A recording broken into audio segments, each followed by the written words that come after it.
नमस्कार, एक बार फिर से आप सभी का मेरे चैनल में स्वागत है। आज के इस वीडियो में हम 100 डेज रीडिंग कैंपेन के 10वें सप्ताह की गतिविधियों को देखेंगे और समझेंगे। तो आप मेरे साथ लास्ट तक बने रहिएगा। अब देर बिल्कुल भी नहीं करते हैं, अपने टॉपिक की तरफ हम बढ़ते हैं। रीडिंग कैंपेन जो कि 14 से 19 मार्च 2022 हेतु गतिविधियां, सप्ताह संख्या 10।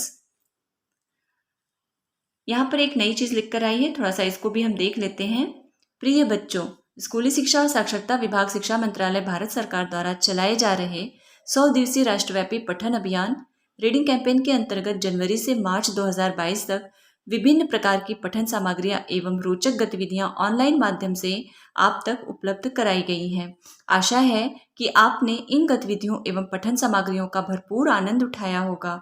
इस सप्ताह भी आपको विभिन्न प्रकार की रोचक गतिविधियां एवं पठन सामग्री प्रेषित की जाएगी।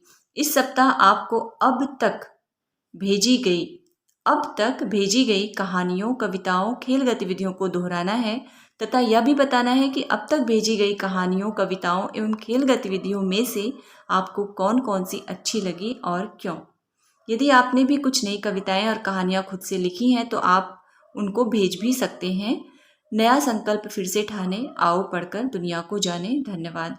तो यहाँ पर अब तक जो भी कहानी और कविताएं, खेल गतिविधियां भेजी गई हैं उन्हीं को इस सप्ताह दोहराना है और बताना है, बच्चों को बताना है कि भेजी गई कहानी, कविताओं, खेल गतिविधियों में से उन्हें कौन सी सबसे अच्छी लगी और क्यों। तो यह मौखिक रूप से इस गतिविधि को हम कराएंगे। अब आगे चलते हैं। फिर है स्वतंत्र पाठक बनाने की रणनीति।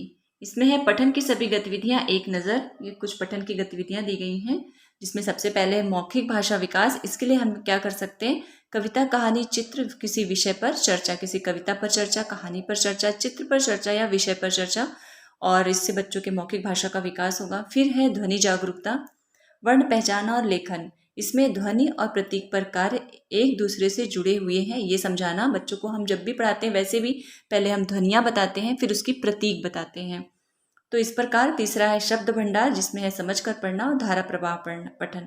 इसके लिए है आदर्श वाचन कर सकते हैं हम डिकोडेबल पाठ के माध्यम से। फिर लेखन में हम क्या कर सकते हैं, अभ्यास से या फिर शुद्ध लेख तक एवं स्वतंत्र लेखन पर अभ्यास कार्य करके इस गतिविधि को कर सकते हैं। और स्वतंत्र पठन में हम पठन के भरपूर अवसर, विविध प्रकार की सामग्री के साथ बच्चों को पढ़ने के भरपूर अवसर दें और उन्हें ढेर सारी सामग्री, रंग बिरंगी किताबें देकर इस गतिविधि को हम कर सकते हैं। तो ये हो गया पठन की सभी गतिविधियां एक नज़र। अब आगे बढ़ते हैं। बाल वाटिका के बच्चों हेतु गतिविधियां। यहाँ पर दिनवार गतिविधि शुरू हो गई है। सोमवार को है सुनो कहानी कुट्टी, मंगलवार को सुनो कहानी एक किताब पुचकू के लिए, बुधवार को सुनो कहानी होली की कविता, गुरुवार को सुनो कविता चकाचक चीकू, और शुक्रवार को सुनो कहानी अकेली मछली, शनिवार को सुनो कहानी उल्लू है क्या। फिर कक्षा 1-2 के बच्चों हेतु गतिविधियां। सोमवार को पढ़ो कहानी रंग, मंगलवार को पढ़ो कहानी किसने सुना, बुधवार को पढ़ो कहानी बोलो एक सांस में, गुरुवार को सुनो कहानी दो तोते, शुक्रवार को पढ़ो कहानी एक अनोखा चित्रकार, शनिवार को सुनो कविता ऊंट चला। अब पठन के उपरांत की जाने वाली विस्तारित गतिविधियां। यहाँ पर एक कहानी दी गई है हमें उदाहरण के तौर पर। उसके बाद यहाँ पर हमें दिया गया है कि हमें क्या करना है। तो इसमें कहानी सुनाने पढ़ाने के बाद बच्चों के साथ विभिन्न प्रकार की गतिविधियां की जा सकती हैं। इसी क्रम में इस सप्ताह आप बच्चों से किसी पढ़ी हुई कहानी के बारे में लिखने के लिए कहें। इसके लिए आप दिए गए ग्राफिक ऑर्गेनाइजर रेखा चित्र का उपयोग कर सकते हैं। कोई भी कहानी बच्चों को सुनाना है या पढ़वाना है, उसके बाद उन्हें हम उसके बारे में लिखने के लिए कहेंगे, जिसमें सबसे पहले उसके जो पात्र हैं, पात्र के बारे में हम बच्चों को समझाएंगे, पात्र किसे कहते हैं, फिर कहानी के पात्र की परेशानी क्या है, कहानी कहाँ घटी, परेशानी कैसे दूर हुई, आप होते तो क्या करते। इस तरह से ऑर्गेनाइजर हमें दिया गया है। इस तरह से हम बना करके ब्लैक बोर्ड में बना लें या बच्चों की कॉपी में बना दें, उसके अंदर उन्हें लिखना होगा। अब आते हैं कक्षा 3, 4, 5 के बच्चों हेतु गतिविधियां। सोमवार को पढ़ो कहानी कलर्स, मंगलवार को सुनो कहानी बैठा आस लगाए जल्दी साल पूरा हो जाए, बुधवार को पढ़ो कहानी तितली और इंद्रधनुष, गुरुवार को सुनो कहानी मोजे, शुक्रवार को पढ़ो कहानी गाडाविला अर्थवॉर्म्स, शनिवार को सुनो कहानी पायल खो गई है।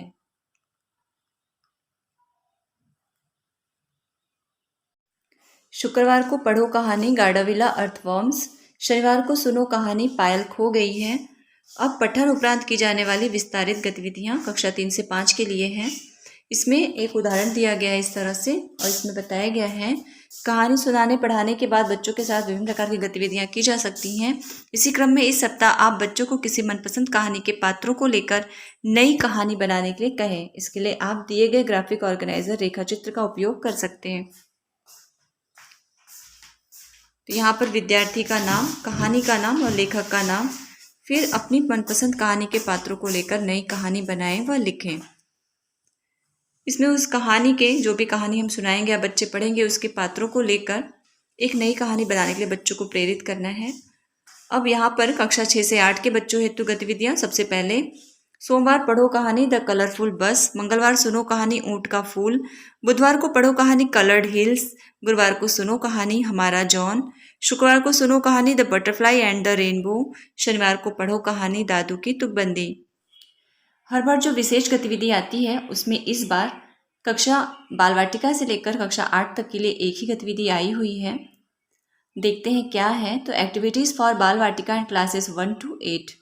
गतिविधि का नाम है drop everything and read tear. सब कुछ छोड़ दो और पढ़ो। इसमें पहला पॉइंट है किसी एक निश्चित दिन और समय पर स्कूल में या घर पर सभी लोग कम से कम 20 मिनट तक पढ़ें। इसके लिए एक समय तय किया जा सकता है।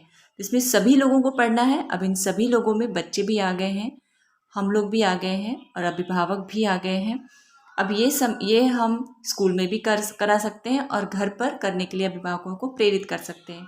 दूसरा पॉइंट है स्कूल में मौजूद सभी छात्र, शिक्षक, कर्मचारी यह सुनिश्चित करें कि वे इस गतिविधि के लिए तैयार रहें और कुछ पठन सामग्री लाएं। मतलब हमें भी इस गतिविधि के लिए तैयार रहना है, बच्चों से करवाना है और हमें भी साथ साथ उनके साथ पढ़ना है। तीसरा पॉइंट है प्रिंट सामग्री किसी भी फॉर्मेट में हो सकती है। पोस्टर हो सकते हैं, किताबें, कोई प्रचार, कोई सूचना, रैपर पर छपी जानकारी इत्यादि। मतलब कुछ भी हम ले सकते हैं पढ़ने के लिए। अखबार का पन्ना भी हो सकता है। फिर है पढ़ना कभी भी और कहीं भी हो सकता है, बाग में, घर में, स्कूल में, झूले पर, आंगन में इत्यादि।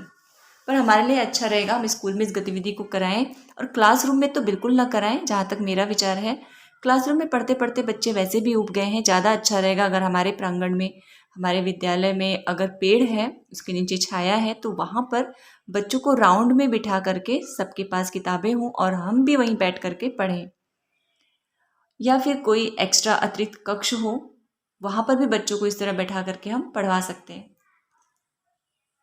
लास्ट है पढ़ना किसी भी स्वरूप में हो सकता है, अकेले, साथियों के साथ, शिक्षकों के साथ, दादा दादी या नाना नानी के साथ या माता पिता के साथ।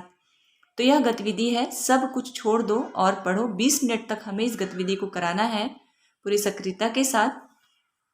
आगे देखते हैं। होली विशेष आया है इस बार। इसमें पहला है, इसमें मथुरा की होली बहुत मशहूर है, अपने परिवार एवं शिक्षकों से उसके बारे में पता कीजिए और लिखिए। दूसरा है आपके गांव में होली कैसे मनाई जाती है उसके बारे में लिखिए, फिर अपने शिक्षकों एवं परिवार के सदस्यों को पढ़कर सुनाइए। तीसरा है अपनी पाठ्य पुस्तक या पुस्तकालय में दी गई होली संबंधी कोई कहानी या कविता पढ़कर सबको सुनाइए। दूसरा है अपने दादा दादी या नाना नानी या अन्य किसी से होली से जुड़े परंपरागत लोकगीतों का संकलन कीजिए और सबको पढ़कर सुनाइए। एक चार्ट पर अपनी एवं अपने साथियों की हथेलियों को रंग में डुबाइए और छाप बनाइए और हर एक के बारे में कुछ लिखिए। अगला है होली त्यौहार में आपके घर में कौन कौन से पकवान बनाए जाते हैं उसके बारे में जानकारी इकट्ठा कीजिए और लिखिए। फिर है होली में होलिका दहन एवं रंग खेलने के पीछे का इतिहास पता कीजिए और लिखिए। लास्ट है किसी पुराने टूथ ब्रश को रंग में डुबोकर अलग अलग आकृतियों में भरिए। फिर आगे अभिभावक कैलेंडर, इसका PDF मैं डिस्क्रिप्शन बॉक्स में दे दूंगी, वहां से आप इसे अभिभावक के पास भेज दीजिएगा और फ़ोन के ज़रिए उन्हें इन गतिविधियों कराने के लिए प्रेरित करिएगा। तो बस हम बनाएंगे प्रेरक प्रदेश।